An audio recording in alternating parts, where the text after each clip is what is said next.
pas très bon élève à l'école, et quand je parle de l'école, je parle du collège. J'ai pas fait des grandes études. Je voulais faire cuisinier, et puis j'ai fait ça tout un été. J'ai constaté que je travaillais quand mes amis s'amusaient. Je me suis dit ça sera peut-être une passion, peut-être pas mon travail pour toute ma vie, et donc du coup j'ai demandé à rentrer dans l'entreprise familiale à mon père en lui demandant si je pouvais prendre une semaine de vacances puisque j'avais travaillé tout l'été, et il m'a rétorqué: on rentre pas dans la vie active en prenant des vacances. Je suis rentré dès le lundi, et le lundi c'était le lundi 9 septembre 1996, le jour de mes 16 ans. Je ne l'ai pas vécu comme un échec, mais je savais que c'était le moment de se rattraper de ce que je n'avais pas fait à l'école, travailler. Alors au démarrage, quand je suis rentré dans l'entreprise, clairement, j'ai fait le nettoyage des sécateurs pour les révisions, c'est-à-dire le dégraissage, démontage. Quand l'on rentre dans l'entreprise, souvent, sans qualification, c'est le poste auquel on est affecté. J'ai passé au moins une bonne année à ce poste-là, oui. Alors enfant, pour moi, Infaco, c'était l'activité passionnante de mes parents. Donc c'était quand même quelque chose pour lequel il fallait s'investir, qui prenait beaucoup de temps. Il y avait une notion de passion parce que je le voyais dans leurs yeux au quotidien. Mon père m'a toujours fait sentir qu'il fallait faire ses preuves pour être légitime. Ça me mettait beaucoup la pression, clairement. Étant jeune adolescent, rentré à 16 ans, de 16 à 20 ans, alors après on s'affirme et on prend confiance en soi, mais entre 16 et 20 ans, une charge et une pression importante parce que je savais qu'il fallait gagner en légitimité vis-à-vis du regard des autres qui m'avaient connu tout petit et qui me voyaient intégrer la société dès le plus jeune âge en tant que collègue avec eux à leur côté. Clairement, ça m'a permis de ressentir l'intégralité des postes alors qui étaient créés à l'époque. Au fur et à mesure, mon père m'a confié plus de responsabilités, fait intégrer le bureau avec lui, à ses côtés, pour l'aider et l'assister dans ses tâches. Ce que j'ai eu à cœur de mener comme mission au sein de l'entreprise dans les années 2003, c'était de transformer l'image de l'entreprise, d'une entreprise plutôt artisanale, à une compagnie avec une identité graphique et des produits beaux et qui donne envie, du marketing. Voilà, intégrer vraiment la notion de marketing dans son ensemble au sein de l'entreprise Infaco.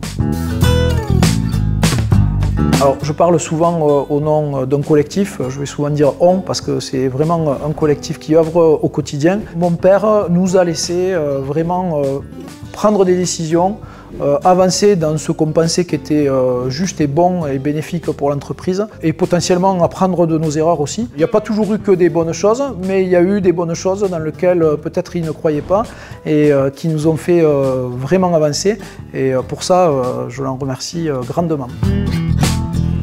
Alors les idées qu'on a pu amener en matière de com, c'était création déjà d'un site internet, les basiques, on est dans les années entre 2000 et 2010, création de contenu vidéo, création aussi du multimédia, le catalogue en ligne, l'identité graphique. Aussi on a axé la communication. Peu de gens finalement connaissaient le nom Infaco, ils connaissaient nos produits sous la marque Electrocoupe, les sécateurs Electrocoupe, et à un moment donné il a fallu transformer ça pour qu'on puisse créer une gamme d'outils dont le sécateur Electrocoupe et ensuite les attacheuses, à l'époque l'attacheuse à 3M et d'autres produits, l'Electrolive, la Powercoupe. La création du site internet, c'était de se mettre en avant en tant qu'entité sur la toile, donc c'était pour moi essentiel pour un développement à l'international. Après, arrivé dans les années 2010, mon père ne voulait pas dépasser les 50 salariés, clairement. Les produits se vendaient et on n'arrivait pas à les produire. Il y avait une réelle frustration de ne pas pouvoir contenter le client, mais dès l'acte d'achat. Clairement, on manquait de personnel. On était en quête de produits alors que c'était nous qui les fabriquions. En 2010, on a envoyé un courrier à l'ensemble de nos clients utilisateurs. On est navré, mais on ne pourra pas maintenir le service de révision annuel. On s'abstiendra juste à réviser les outils qui ont moins de 15 ans. Et on m'envoyait ces emails là de ces clients qui se plaignaient, qui nous disaient voilà, maintenant vous nous laissez tomber, vous avez le succès des ventes, on sent que vous nous lâchez. Et ça, c'était un vrai crève-cœur de lire ce type de message. J'ai eu une discussion avec mon père en lui disant c'est pas possible, on ne peut pas laisser les clients comme ça. Donc on a fait machine arrière. On a renvoyé un courrier aux utilisateurs en leur disant on vous a entendu, et on a créé un nouveau bâtiment, donc le bâtiment 4 en 2011, embauché 25 personnes, et de ça on a reçu 2 nouveaux courriers qui nous disaient voilà, ça c'est une entreprise qui sait être à l'écoute des clients, qui a su nous entendre, et ça c'était un moment difficile qui finalement s'est transformé en un moment positif et qui nous a construits.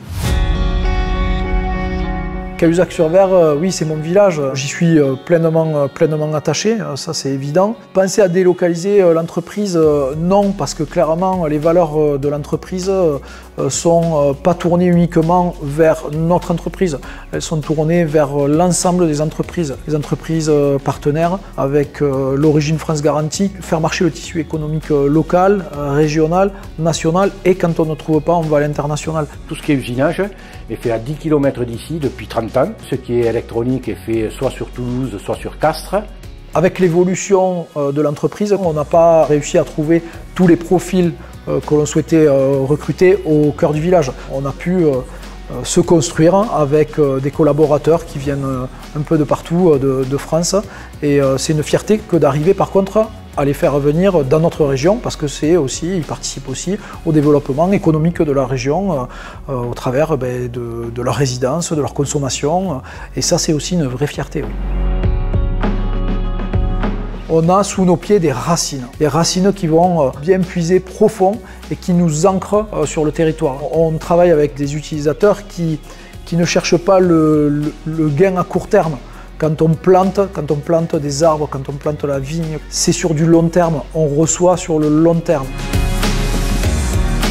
Alors comment on maintient l'innovation à travers le temps? J'ai toujours entendu mon père dire aux journalistes qui l'interviewaient, il disait c'est la remise en question permanente. Et c'est ça qui est difficile, c'est qu'au moment où on a le succès avec un produit, il faut déjà complètement le remettre en question et se dire voilà, qu'est-ce que je peux faire de mieux demain?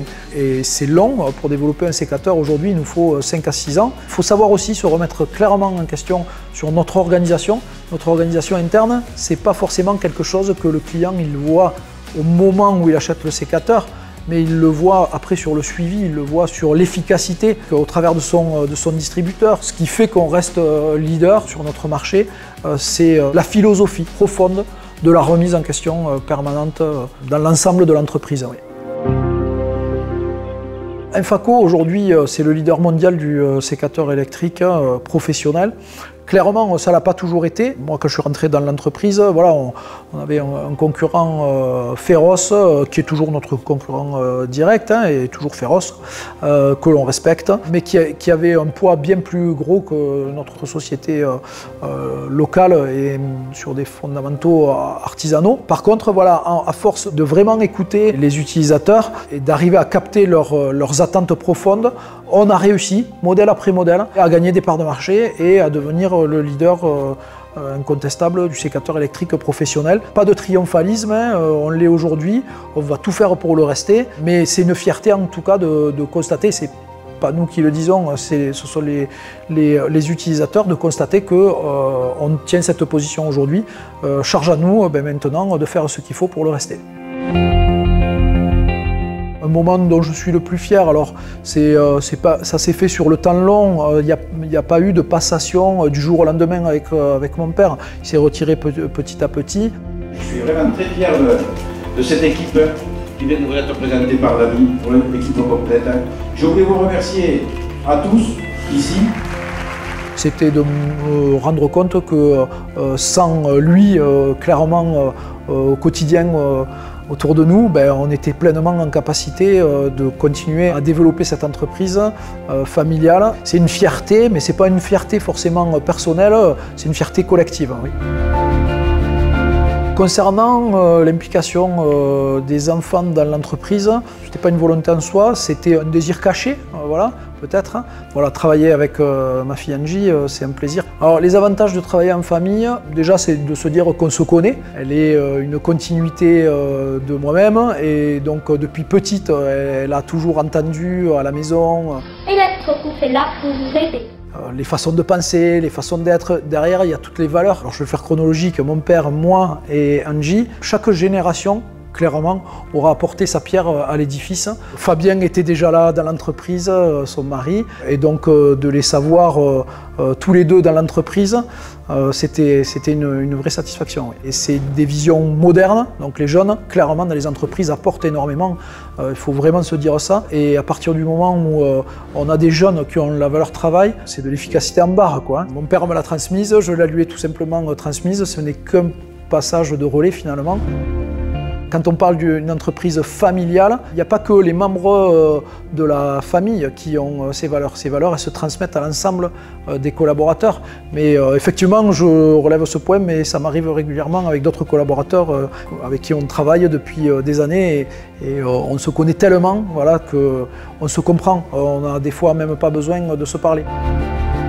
Alors les inconvénients que l'on a de travailler en famille, c'est d'avoir la capacité de ne pas parler de l'entreprise en dehors, à mettre quand même des cloisons parce que sinon on y est de trop et il faut savoir avoir les bons moments en famille et avoir des bons moments en famille en entreprise aussi. Aujourd'hui, par exemple, ça restera un très bon souvenir parce que c'est un renouvellement de ce qui se passe depuis plus de 39 ans maintenant. Le premier Cité-Vie, c'est un souvenir inoubliable. Et la plupart des Cité-Vie, pour moi, c'est des moments vraiment privilégiés. Donc oui, j'ai énormément de bons souvenirs avec Infaco. J'ai même que des bons souvenirs. Alors Infaco, dans 10 ans, je le vois toujours sur les mêmes valeurs, avec un portefeuille produit peut-être plus élargi. On travaille, on a un centre de recherche intégré à Infaco depuis 2003, donc on développe de nouvelles idées, de nouveaux produits. On continuera à travailler de la manière dont on a toujours travaillé avec passion, avec l'ensemble de nos distributeurs. On apportera entière satisfaction à nos clients utilisateurs qui nous permettront de maintenir ce cap et cette position de leader sur le marché, tout simplement. Alors ce que dirait mon père de mon parcours, je ne sais pas, j'espère qu'il est fier, qu'il est content de ce qu'on a réussi à développer et à maintenir. C'est très touchant pour moi. Comme chaque fois qu'il y a une assemblée comme ça me remplit de bonheur. Très heureux de vivre ce moment-là. Voilà. Merci à vous. Moi, je crois énormément à la force du collectif. Développer ce collectif aussi, clairement, on est en phase de recrutement sur différents postes stratégiques de l'entreprise. Donc voilà, je pense qu'il est fier de savoir qu'on détient cette position aujourd'hui. Une belle entreprise qui est reconnue pour son positionnement et son identité forte. On fait au mieux chaque jour et comme il nous a toujours dit, que ça dure.